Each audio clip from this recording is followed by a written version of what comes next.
Hi friends, ಹೇಗಿದ್ದೀರಾ? Russia ಭಾರತಕ್ಕೆ ಅತಿ ದೊಡ್ಡ ಆಪತ್ ಬಾಂಧವ ಸ್ನೇಹಿತ ಅಂತ ಮತ್ತೊಮ್ಮೆ ರುಜು ಮಾಡಿದೆ. ಯಾಕಂದ್ರೆ ಕೆಲ ದಿನಗಳ ಹಿಂದೆ ಫ್ರಾನ್ಸ್ನೊಂದಿಗೆ ಭಾರತ ರಾಫೆಲ್ ಫೈಟರ್ ಜೆಟ್ಗೋಸ್ಕರ ಭಾರಿ ಒಪ್ಪಂದ ಮಾಡ್ಕೊಂಡಿದೆ ಎಂಬ ಸುದ್ದಿ ಹೊರಬರುತ್ತೆ. ಆದ್ರೆ ಫ್ರಾನ್ಸ್ ನಮಗೆ ಆ ಜೆಟ್ ನ ಸೋರ್ಸ್ ಕೋಡ್ ಕೊಡೋದಕ್ಕೆ ಒಪ್ಕೊಳ್ಳೋದಿಲ್ಲ. ಭಾರತ ಎಷ್ಟೇ ಕೇಳಿದ್ರು ಕೂಡ, ನಾನಾ ವಿಧವಾಗಿ ಒತ್ತಡ ಹೇರಿದ್ರು ಕೂಡ ಫ್ರಾನ್ಸ್ ರಾಫೆಲ್ ಸೋರ್ಸ್ ಕೋಡ್ ಕೊಡೋದಕ್ಕೆ ಒಪ್ಕೊಳ್ಳೋದಿಲ್ಲ. ಇದರಿಂದ ಭಾರತ ಈ ಒಪ್ಪಂದವನ್ನ ರದ್ದು ಮಾಡುವ ಯೋಚನೆ ಮಾಡ್ತಿದೆ. ಆದ್ರೆ ಈಗ ಸೋರ್ಸ್ ಕೋಡ್ ವಿಷಯ ಮತ್ತೆ ಸುದ್ದಿ ಆಗ್ತಿದೆ. ಆದ್ರೆ ಈ ಬಾರಿ ಈ ವಿಷಯಕ್ಕೆ ಮತ್ತಷ್ಟು ತೂಕ ಬಂದಿದೆ. ಯಾಕಂದ್ರೆ ಈ ಬಾರಿ ನಮ್ಮ ಸ್ನೇಹಿತ ರಷ್ಯಾ ಬಗ್ಗೆ ಮಾತನಾಡ್ಕೊಳ್ತಿದ್ದೇವೆ. ರಷ್ಯಾ ಭಾರತಕ್ಕೆ ತನ್ನ ಸುಖೋಯ್ 57 ಫೈಟರ್ ಜೆಟ್ ನೊಂದಿಗೆ ಹಿಂದೆಂದೂ ಕಾಣದ ಅತ್ಯದ್ಭುತವಾದ ಆಫರ್ ಕೊಟ್ಟಿದೆ. ಈ ಆಫರ್ ಗೇಮ್ ಚೇಂಜರ್ ಆಗುತ್ತೆ, ಐತಿಹಾಸಿಕವಾಗುತ್ತೆ ಅಂತ ನಿಪುಣರು ಹೇಳ್ತಿದ್ದಾರೆ. ಯಾಕಂದ್ರೆ ರಷ್ಯಾ ಕೇವಲ ಸುಖೋಯ್ 57 ಫೈಟರ್ ಜೆಟ್ ಆಫರ್ ನ ಕೊಡೋದೊಂದೇ ಅಲ್ಲದೆ ಅದರೊಂದಿಗೆ ಅದರ ಪೂರ್ತಿ ಸೋರ್ಸ್ ಕೋಡ್ ನ ಕೂಡ ಭಾರತಕ್ಕೆ ಕೊಡ್ತೇವೆ ಅಂತ ಹೇಳ್ತಿದೆ. ಹೌದು, ಪೂರ್ತಿ ಸೋರ್ಸ್ ಕೋಡ್ ನಮಗೆ ಸಿಗಲಿದೆ, ಅದೂ ರಷ್ಯಾದಂತಹ ನಂಬಿಕಸ್ಥ ದೇಶದಿಂದ. ಆದ್ರೆ ಈ ವಿಷಯದ ಬಗ್ಗೆ ವಾಸ್ತವದ ಸಂಗತಿ ಏನು? ರಷ್ಯಾ ಭಾರತಕ್ಕೆ ಎಂತಹ ಆಫರ್ ಕೊಟ್ಟಿದೆ? ಅದರಿಂದ ಫ್ರಾನ್ಸ್ನೊಂದಿಗೆ ರಾಫೆಲ್ ಒಪ್ಪಂದ ಯಾಕೆ ರದ್ದಾಗುತ್ತೆ ಎಂಬ ಆಸಕ್ತಿಯಾದ ವಿಷಯಗಳನ್ನ ಈ ವಿಡಿಯೋದಲ್ಲಿ ತಿಳ್ಕೊಳ್ಳೋಣ. ಇದಕ್ಕಾಗಿ ವಿಡಿಯೋನ ಪೂರ್ತಿಯಾಗಿ ನೋಡಿ. ವಿಡಿಯೋ ಇಷ್ಟವಾದ್ರೆ ಲೈಕ್ ಮಾಡಿ. ಈ ಸುದ್ದಿ ಜಗತ್ತಿನ ರಕ್ಷಣಾ ವರ್ಗದಲ್ಲಿ ಸಂಚಲನೆಯನ್ನ ಸೃಷ್ಟಿಸುತ್ತಿದೆ. ಭಾರತ ರಷ್ಯಾ ದೇಶಗಳ ನಡುವಿನ ರಕ್ಷಣಾ ಒಪ್ಪಂದದ ಈ ವಿಷಯ ಅಂತಾರಾಷ್ಟ್ರೀಯ ವಾಣಿಜ್ಯ ವೇದಿಕೆಯಲ್ಲೂ ತೀವ್ರ ಚರ್ಚೆಗೆ ಗ್ರಾಸವಾಗ್ತಿದೆ. ಸೋರ್ಸ್ ಕೋಡ್ ಕುರಿತು ಒಂದು ದೊಡ್ಡ ವಿವಾದ ತಲೆ ಎತ್ತುತ್ತಿದೆ. ಆದ್ರೆ ಈ ಸೋರ್ಸ್ ಕೋಡ್ ಅಂದ್ರೆ ಏನು?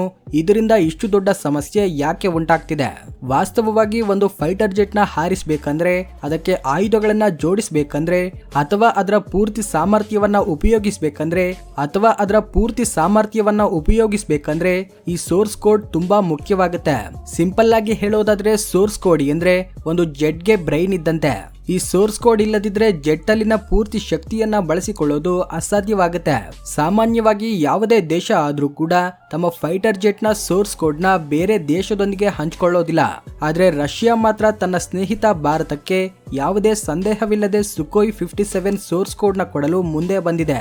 ಇಷ್ಟು ದೊಡ್ಡ ಮಟ್ಟದಲ್ಲಿ ಸೋರ್ಸ್ ಕೋಡ್ ಕೊಡೋದಕ್ಕೆ ಒಂದು ದೇಶ ಸಿದ್ಧವಾಗಿದ್ದು ಇದೇ ಮೊದಲನೇ ಬಾರಿ.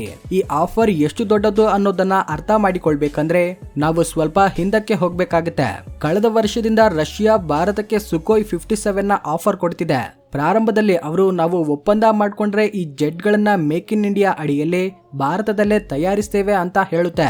ಆಮೇಲೆ ಕೆಲ ತಿಂಗಳಾದ್ಮೇಲೆ ಡಿಸ್ಕೌಂಟ್ ಆಫರ್ ಕೊಡ್ತಾರೆ. ಪೇಮೆಂಟ್ ನ ಭಾರತೀಯ ರೂಪಾಯಿಯಲ್ಲೇ ಮಾಡಬಹುದು ಅಂತಾನು ಹೇಳ್ತಾರೆ. ಆದ್ರೆ ಈಗ ರಷ್ಯಾ ಎಲ್ಲಾ ಲಿಮಿಟ್ಸ್ ನ ದಾಟಿದೆ. ಈ ಬಾರಿ ಅವರು ಮೇಕ್ ಇನ್ ಇಂಡಿಯಾ, ಟೆಕ್ನಾಲಜಿ ಬದಲಾವಣೆ, ಡಿಸ್ಕೌಂಟ್ಸ್ ಜೊತೆಗೆ ಸೋರ್ಸ್ ಕೋಡ್ ಕೂಡ ಕೊಡ್ತೇವೆ ಅಂತ ಹೇಳ್ತಿದ್ದಾರೆ. ರಕ್ಷಣಾ ನಿಪುಣರು ಹೇಳೋ ಪ್ರಕಾರ ಇಂತಹ ಆಫರ್ ನ ಯಾವ ದೇಶ ಯಾರಿಗೂ ಇಂದಿನವರೆಗೂ ಕೊಟ್ಟಿಲ್ಲ. ಈಗ ಈ ಸುಖೋಯ್ 57 ಜೆಟ್ ನ ವಿವರಗಳ ಬಗ್ಗೆ ಮಾತನಾಡೋದಾದ್ರೆ, ಈ ಫೈಟರ್ ಜೆಟ್ ನ ಗರಿಷ್ಠ ವೇಗ ಮ್ಯಾಕ್ 2 ಅಂದ್ರೆ ಸೂಪರ್ ಸೋನಿಕ್ ಸ್ಪೀಡ್. ಒಂದ್ಸಲ ಇದನ್ನ ಅಮೆರಿಕದ F-35 ಜೆಟ್ ನೊಂದಿಗೆ ಹೋಲಿಸಿ ನೋಡಿದ್ರೆ ಅದರ ವೇಗ ಕೇವಲ ಮ್ಯಾಕ್ 1.6 ಇರುತ್ತೆ. ಸುಖೋಯ್ 57 ಆಯುಧಗಳನ್ನ ಹೊರುವ ಸಾಮರ್ಥ್ಯ, ಅದರ ವೇಗ ಅತ್ಯದ್ಭುತವಾಗಿರುತ್ತೆ. ಇದರ ಎಂಜಿನ್ ಟೆಕ್ನಾಲಜಿ, ಪರ್ಫಾರ್ಮೆನ್ಸ್ ಇವೆಲ್ಲಾನು ಇದನ್ನ 5th ಜನರೇಷನ್ ಫೈಟರ್ ಜೆಟ್ಸ್ ನಲ್ಲಿ ಅಗ್ರ ಸ್ಥಾನದಲ್ಲಿ ನಿಲ್ಲಿಸುತ್ತೆ. ಈಗ ಈ ಆಫರ್ ಇಂದ ಭಾರತಕ್ಕೆ ಎಂತಹ ಪ್ರಯೋಜನಗಳು ಆಗ್ತವೆ ಅನ್ನೋದನ್ನ ನೋಡೋದಾದ್ರೆ, ಮೊದಲನೆಯದು ಹಾಗೂ ಅತಿ ಮುಖ್ಯವಾದದ್ದು, ಸುಖೋಯ್ 57 ಸೋರ್ಸ್ ಕೋಡ್ ನಮಗೆ ಸಿಕ್ಕರೆ ನಮ್ಮ ರಕ್ಷಣಾ ವ್ಯವಸ್ಥೆಯನ್ನ ಮತ್ತಷ್ಟು ಬಲಿಷ್ಠಗೊಳಿಸಬಹುದು. ಫೈಟರ್ ಪೈಲಟ್ ಗಳಿಗೆ ಜೆಟ್ಸ್ ನ ನಡೆಸೋದು ಸುಲಭವಾಗುತ್ತೆ. ಆಯುಧಗಳನ್ನ ಜೋಡಿಸುವಾಗ ಯಾವುದೇ ರೀತಿಯ ತೊಂದರೆ ಉಂಟಾಗೋದಿಲ್ಲ. ಎರಡನೆಯದು, ಮೇಕ್ ಇನ್ ಇಂಡಿಯಾ ಅಡಿಯಲ್ಲಿ ಈ ಜೆಟ್ ಗಳನ್ನ ಭಾರತದಲ್ಲೇ ತಯಾರಿಸೋದ್ರಿಂದ ನಮ್ಮ ರಕ್ಷಣಾ ವ್ಯವಸ್ಥೆಗೆ ಆನೆ ಬಲ ಬರುತ್ತೆ. ಮೂರನೆಯದು, ಟೆಕ್ನಾಲಜಿ ಸಿಗೋದ್ರಿಂದ ನಮ್ಮ ಸ್ವದೇಶಿ AMCA ಅಂದ್ರೆ advanced medium combat aircraft project ನ ಟೈಮ್ ಲೈನ್ ಕೂಡ ಅಂದ್ರೆ 2034-35ಕ್ಕೆ ಪೂರ್ತಿಯಾಗೋದನ್ನ ಮತ್ತಷ್ಟು ವೇಗವಾಗಿಸಬಹುದು. ಇನ್ನು ಮತ್ತೊಂದು ಕಡೆ ಫ್ರಾನ್ಸ್ ನೊಂದಿಗೆ ಮಾಡ್ಕೊಂಡಿರೋ ರಾಫೆಲ್ ಒಪ್ಪಂದದ ಬಗ್ಗೆ ಮಾತನಾಡ್ಕೊಳ್ಳೋದಾದ್ರೆ, ಭಾರತ ಇಷ್ಟು ದೊಡ್ಡ ಒಪ್ಪಂದವನ್ನ ಮಾಡ್ಕೊಂಡ್ರು ಕೂಡ ಫ್ರಾನ್ಸ್ ಸೋರ್ಸ್ ಕೋಡ್ ಕೊಡೋದಕ್ಕೆ ಒಪ್ಕೊಳ್ತಿಲ್ಲ. ಇನ್ನು ಅಮೆರಿಕ ವಿಷಯಕ್ಕೆ ಬಂದ್ರೆ ಸೋರ್ಸ್ ಕೋಡ್ ಕುರಿತು ಮಾತನಾಡ್ತಾ ಇಲ್ಲ. ಟೆಕ್ನಾಲಜಿ ಬದಲಾವಣೆಯಲ್ಲೂ ಗೊಂದಲ ಉಂಟು ಮಾಡುತ್ತಿದೆ.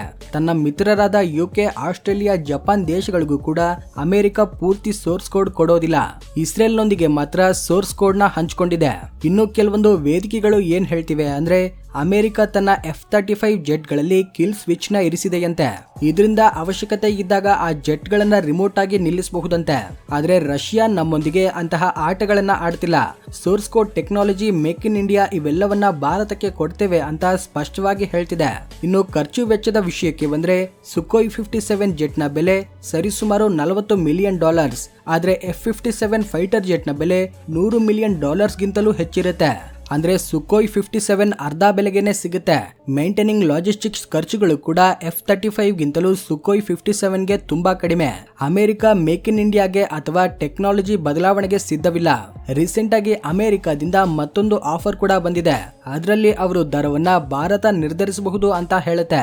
ಆದ್ರೆ ನಮ್ಮ ಟೆಂಡರ್ ಪ್ರಕ್ರಿಯೆಯಲ್ಲಿ ಪಾಲ್ಗೊಳ್ಳಲು ಅವರು ಬಯಸ್ತಿಲ್ಲ. ಯಾಕಂದ್ರೆ ನಮ್ಮ ಟೆಂಡರ್ ಷರತ್ತುಗಳ ಪ್ರಕಾರ ಫೈಟರ್ ಜೆಟ್ ಗಳನ್ನ ಮೇಕ್ ಇನ್ ಇಂಡಿಯಾ ಅಡಿಯಲ್ಲಿ ಭಾರತದಲ್ಲೇ ತಯಾರಿಸಬೇಕು. ಆದ್ರೆ ವಾಸ್ತವವಾಗಿ ಸುಖೋಯ್ 57 ಆಫರ್ ನಿಜವಾಗ್ಲೂ ಗೇಮ್ ಚೇಂಜರ್ ಆಗುತ್ತೆ. ಭಾರತಕ್ಕೆ ಇದೊಂದು ಅದ್ಭುತವಾದ ಅವಕಾಶ. ಈ ಒಪ್ಪಂದಕ್ಕೆ ನಾವು ಸಹಿ ಹಾಕಿದ್ರೆ ನಮ್ಮ ರಕ್ಷಣಾ ವ್ಯವಸ್ಥೆ ಮತ್ತೊಂದು ಹಂತ ತಲುಪುತ್ತೆ. ಆದ್ರೆ ಈಗಿರುವ ಅತಿ ದೊಡ್ಡ ಪ್ರಶ್ನೆ ಏನಂದ್ರೆ ಭಾರತ ಸರ್ಕಾರ ಈ ಆಫರ್ ವಿಷಯದಲ್ಲಿ ಯಾವ ನಿರ್ಧಾರ ತೆಗೆದುಕೊಳ್ಳುತ್ತೆ? ರಷ್ಯಾದೊಂದಿಗೆ ಈ ಒಪ್ಪಂದವನ್ನ ಮುಂದಕ್ಕೆ ತೆಗೆದುಕೊಂಡು ಹೋಗುತ್ತಾ ಅಥವಾ ಬೇರೆ ಮಾರ್ಗವನ್ನ ಆಯ್ದುಕೊಳ್ಳುತ್ತಾ? ಇದಕ್ಕೆ ಕಾಲವೇ ಉತ್ತರಿಸುತ್ತೆ. ಆದ್ರೆ ನಿಪುಣರು ಹೇಳ್ತಿರೋದೇನೆಂದ್ರೆ ಸುಖೋಯ್ 57 ಪೂರ್ತಿ ಆಕ್ಸೆಸ್ ನಿಂದ ರಷ್ಯಾ ನೀಡುತ್ತಿರುವ ಈ ಆಫರ್ ಇಂದ F-57 ನ ಭಾರತಕ್ಕೆ ಮಾರಾಟ ಮಾಡಬೇಕು ಎಂಬ ಅಮೆರಿಕದ ಆಸೆ ಕಮರಿ ಹೋಗುತ್ತೆ. ಇನ್ನು ಫ್ರಾನ್ಸ್ ವಿಷಯದಲ್ಲಾದ್ರೆ ರಾಫೆಲ್ ಒಪ್ಪಂದ ರದ್ದಾದ್ರೆ ಫ್ರಾನ್ಸ್ಗೆ 63,000 ಕೋಟಿ ರೂಪಾಯಿ ನಷ್ಟ ಉಂಟಾಗುತ್ತೆ. ರಾಫೆಲ್ ಜೆಟ್ ಗಳಲ್ಲಿ ಉಪಯೋಗಿಸುವ ಕ್ಷಿಪಣಿಗಳು, ಆಯುಧಗಳು ಮಾರಾಟವಾಗದೆ ಇರೋದ್ರಿಂದ ಫ್ರಾನ್ಸ್ಗೆ ನಷ್ಟ ಕಟ್ಟಿಟ್ಟ ಬುತ್ತಿ. ಆದ್ರೆ ಕೆಲವರು ನಿಪುಣರು ಹೇಳೋ ಪ್ರಕಾರ 63,000 ಕೋಟಿ ರೂಪಾಯಿಯ ಒಪ್ಪಂದವನ್ನ ಫ್ರಾನ್ಸ್ ಅಷ್ಟು ಸುಲಭವಾಗಿ ಕೈಬಿಡೋದಿಲ್ಲ. ಬಹುಶಃ ಈ ಒಪ್ಪಂದವನ್ನ ಇರಿಸಿಕೊಳ್ಳಲು ಫ್ರಾನ್ಸ್ ಭಾರತಕ್ಕೆ ಯಾವುದಾದ್ರೂ ಆಫರ್ ನ ಕೊಡಬಹುದು.